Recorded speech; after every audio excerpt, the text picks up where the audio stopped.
By executive order from Governor Tony Evers, the Pride flag is flown once again at the state capitol. It marks the start of Pride Month, which lasts the entirety of June. For the second year in a row, the Progress Pride flag was flown, which represents marginalized groups within the LGBTQ community.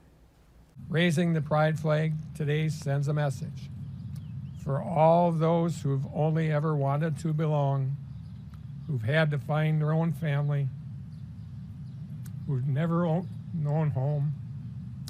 You belong here. You are family here. You are welcome here.